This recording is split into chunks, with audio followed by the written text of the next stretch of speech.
বিয়াটা এখন কিভাবে হবে? বিয়া যেমন হয় তেমনি হইব। কেন জীবনে বিয়া দেখো নাই? তুমি নিজে তো ঠিকই বিয়া করে বসে আছো। আচ্ছা ঠিক আছে, এসব নিয়ে এখন আর কথা বলা দরকার নাই।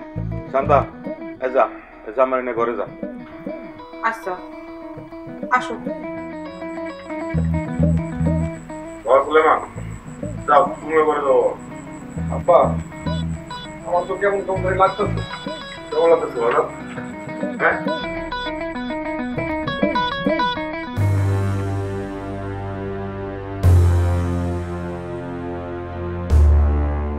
আমি তো তোমাদেরকে বুঝাইতে পারব না আমার কেমন লাগতেছে, তবে আমার কেমন কেমন যেন লাগতেছে। কি বলো বাবা, মাথা গরম লাগতেছে? না না, এটা মাথা গরমের বিষয় না, আমার কেমন যেন খারাপ লাগতেছে। কুসুমের বাপটা হঠাৎ করে মরে গেল, আমার খুব খারাপ লাগতেছে। আমার খুব খারাপ লাগতেছে, আমার খুব খারাপ লাগতেছে, বাবা তুই কান্দিস না, আমি দেখতেছি বাবা।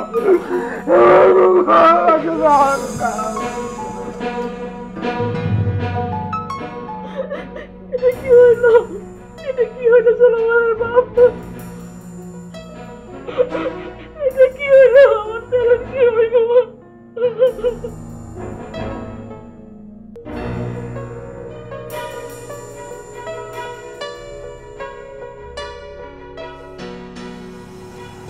কুসুম আপা, সকাল থেকে তো কিছু খাওনি, কোলেও কিছু খায়নি, চলো কিছু খাবা।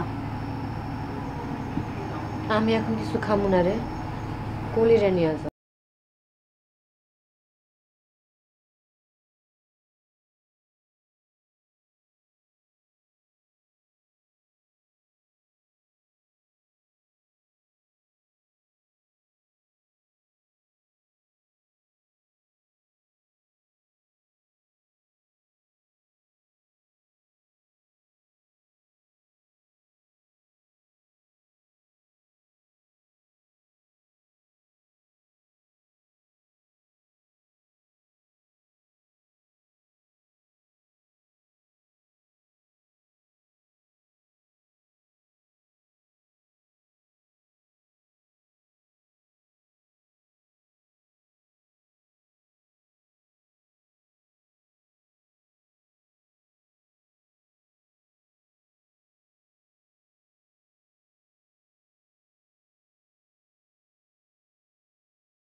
এরকম কত হইলো?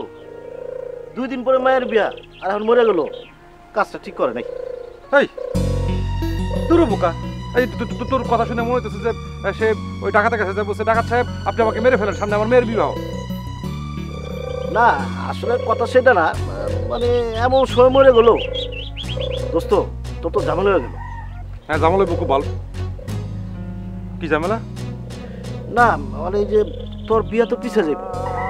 আমার বিয়া পিছিয়ে গেল কেরা কইছে? কেন এখন কেমনে বিয়া দিব? 2 দিন হলো বাপ মরছে, এরকম সময় কি বিয়া দেওয়া সম্ভব? আমার তো মনে হয় না। এই তোর মনে হয় না হওয়া দেখ বিয়া ইয়ে হইব নাকি? হ্যাঁ ধর, উফ, তো কত কেমন মাথাটা গরম হয়ে গেছে। এই তুই যা। তাহলে তুই আর কি করবি? আমি কি করব না করব